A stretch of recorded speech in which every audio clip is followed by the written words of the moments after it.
2 கொரிந்தியர் 4வது அதிகாரம் 4வது வசனம். இவ்வுலகின் தெய்வம் மாறு சாத்தான். இவ்வுலகின் தெய்வம் நம்பிக்கை இல்லாதவரின் மனக்கண்களை குருடாக்கி விட்டார். இவ்வுலகின் தெய்வம் நம்பிக்கை இல்லாதவர்களின் மனக்கண்களை குருடாக்கி விட்டார். நம்பிக்கை இல்லாதவரை நான் கிறிஸ்தவர்கள் அல்லாதவரை பத்தி சொல்லல, கிறிஸ்தவங்க தான்.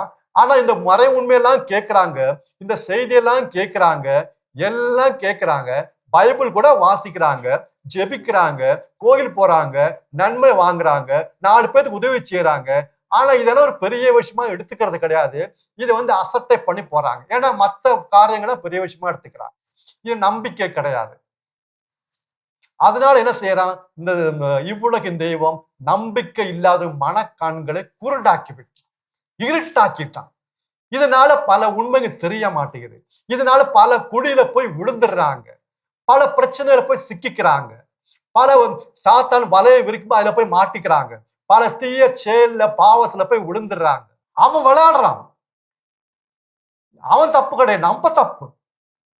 நம்ம தாங்க காரணம், அவன் காரணம் கிடையாது. அவன் வேலையை கரெக்டா செஞ்சுட்டு இருக்கான், அவன் கரெக்டா செஞ்சுட்டு இருக்கான். அவன் உழைக்கிறாங்க, நம்மளை விட கஷ்டப்பட்டு உழைக்கிறாங்க. அன்பார்ந்தவர்களே, இந்த உண்மையை நாம கொஞ்சம் சீரியஸா எடுத்துப்போம். இது எவ்வளவு பெரிய காரியம் தெரியும். கோடிக்கணக்கான பணத்தை விட மேலான ஒரு பொக்கிஷங்க இது. நீங்களும் நானும் தூய ஆவியால் முத்திரை குத்தப்பட்டவர்கள். ஆக முத்திரை என்பது ஒன்று சொந்தத்தை காட்டுகிறது, கடவுளுக்கு சொந்தமான மக்கள். 2வது முத்திரை என்பது பாதுகாப்பை காட்டுகிறது, நம்மை யாராலும் தொட முடியாது. முடியாதுன்னா முடியாது. 3வது இந்த முத்திரை எதை காட்டுகிறேன் என்றால் நாம் மீட்படைவோம் என்பதற்கு இது ஒரு கேரண்டி. இது ஒரு கேரண்டி.